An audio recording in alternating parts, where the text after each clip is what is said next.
Kemi Badenoch has sacked one of the critical architects behind the electoral fraud that stopped Nigel Farage winning in South Thanet in 2015 and resulted in a criminal conviction of a senior Conservative Party official. Unbelievable story. Hello everyone, this is Andre Walker. Thanks so much for watching this video. Please do subscribe, but more importantly, hit the bell notification icon. It's the best way to absolutely guarantee you get all my videos as soon as they are released. Well, Christmas has come early in the Walker household. Not only have I received a cocktail maker from the guy behind the camera, but also Alan Mabbutt, one of the principal architects of electoral fraud within the Conservative Party that resulted in that major criminal investigation after the 2015 election, has been sacked by Kemi Badenoch. Now, Alan Mabbutt is somebody that you'll be familiar with if you watch my television show or listen to my radio show. It's somebody that I've railed against for quite a long time. I've described him as a dreary Uriah Heep type figure who has constantly sought to derail the political process in Britain and has covered up for mass electoral fraud, including what took place in 2015. But of course, for most of you, you've never have heard of this guy in your life. There's only a couple of photos of him on the internet. And in fact, what you may have noticed is if you get a leaflet from the Conservative Party, quite often it will list his name at the bottom. Phenomenally powerful a figure. He is the person that was legally responsible for the last general election campaign, which was a complete disaster.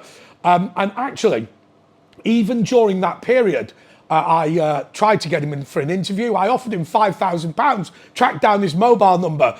He made a formal complaint to News UK saying that I shouldn't contact him because his wife was ill, at the same time as he was legally responsible for the election campaign itself. And I think it takes a remarkable degree of cowardice and dishonesty to attempt to weaponise your wife's illness, real or imaginary, in order to prevent scrutiny of yourself. But that is the measure of the man. This video explains to you the electoral fraud he committed and why I congratulate Kemi Badenoch for taking this important action. By the way, in the past few weeks, he's been wriggling and demanding a settlement from the Conservative Party. So those of you who donated, please bear in mind that not only did this man commit electoral fraud on behalf of your party, not only did he cover it up, and not only did he destroy the last general election campaign, but he's taken a sack full of your donations back to Buckinghamshire with him.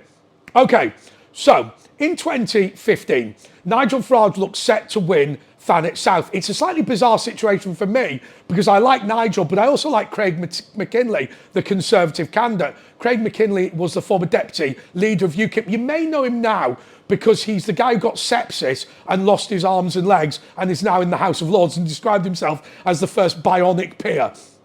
Really good bloke.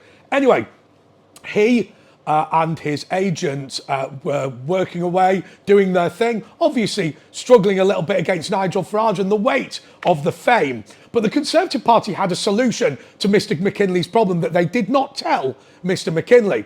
First of all, they moved their entire regional headquarters into Thanet South, that buzzing metropolis. Why did it need a whole hotel full of Conservative Party staff? Nonetheless, it got it officially as a regional headquarters. Then they set a budget of, we think, between at least £250,000, but maybe as much as £500,000 to spend in the constituency against Farage, the campaign spend limit being £17,500. So I think we've smashed the target, if you want to use the phrase from The Apprentice. And they did things that were really dastardly. What they did effectively was this. They take the national campaign spend limit and they attempt to focus it in a particular area. So I'll give you an example. Nigel Farage took out a wrap in the local newspaper in Thanet. A wrap is, do you know when you get the local paper and it has an advert instead of the front page and the back page and you just pull it off and read the newspaper? Nigel Farage had a wrap and the Electoral Commission said that that wrap was not allowed because it was over his campaign spend limits. Fair enough, he accepted that. So what Mabbutt and his chums did was got Theresa May to write a front page about crime, which she did in good faith. And then they told the local paper that it was running right across the country, but only ran it in Thanet South against Nigel Farage, therefore pretending to use the national campaign spend limit, but actually only using it in Thanet. Similarly, whilst obviously they have a perfect legal right to have a regional campaign centre off the campaign spend limit, the fact they've now got 10 full-time members of staff in Thanet South actually is in order to defeat Nigel. And there was all the issues also with the battle bus. And by the way, I want to say to Alan Mabbutt that I wouldn't be honest about you if you hadn't been so dishonest about me. I was not involved in the battle bus thing or the road trip project. And Mr. Mabbutt's claim that I was, and also his claim that I was almost expelled from the Conservative Party for my non-involvement, but resigned from the party in order to get away from the investigation. That is nonsense. He knew it to be nonsense, and so, as I say, I won't tell the truth about you if you don't lie about me. So, what happened then was that Farage hits the roof. He's now discovered that £250,000 has been spent in contravention of the £17,500 campaign spend limit and contacts the Electoral Commission, who contacts Special Branch. What did Mr. Mabbutt and his chums do next? They destroyed millions of emails. They said it was a regular data destruction, but when Special Branch came to look at the computers, there was no evidence whatsoever of what had taken place. They threw a lady called Marion Little to the wall. She was the person who was the Conservative Party officer responsible for finishing the campaign spending rules. They never got her for the majority of it. She got a 9-month suspended prison sentence. Let's just be clear. It was a prison sentence, although she didn't go to prison. And Mr. Mabbutt and his chums got away with it. I'm going to say this. First of all, I imagine Alan Mabbutt's going to watch this. There's a lot more I could have said, Alan. But I'll also say this. The behaviour of Conservative campaign headquarters during an extended period of time has been absolutely disgraceful. Whether it be the electoral fraud committed against Farage, whether it be the blagging of the candidate process where only their lefty mates get in, whether it's the cheating in internal elections, whether it's the lack of supplying of data to people who oppose their candidates, and the widespread breaking of data rules for people they do like in terms of internal party elections, these people ran completely out of control. And what was the result of that?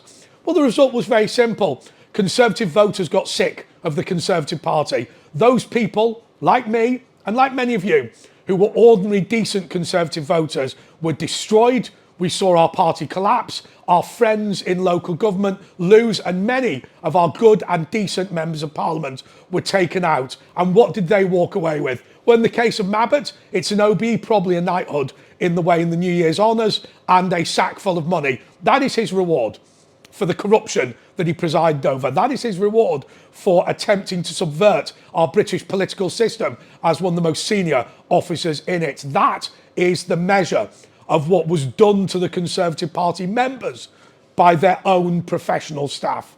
I personally supported Robert Jenrick in the election because I knew for sure that he was definitely going to clear out the corruption and the wrongdoers from Conservative Central Office. But to be fair to Kemi Badenoch, she has prioritised booting out Alan Mabbutt. And in terms of vindication for my constant criticism of him, I will only say this. You voted for Kemi Badenoch or you voted for Robert Jenrick, and both of them committed to removing this man on the grounds of corruption. So I couldn't have been too far wrong. And my message once again to Alan Mabbutt is this. You dodged criminal charges in the aftermath of the 2015 election. I was accused of none. The only reason why they didn't criminally prosecute you was because of the burden of proof. It wasn't beyond reasonable doubt that you were guilty. But if you sue me for this video, then it's on the balance of probabilities. And you are very welcome, Mr. Mabbutt, to put yourself in court, and we can debate whether I'm right or whether you're right, and the High Court will decide. Good luck and sayonara.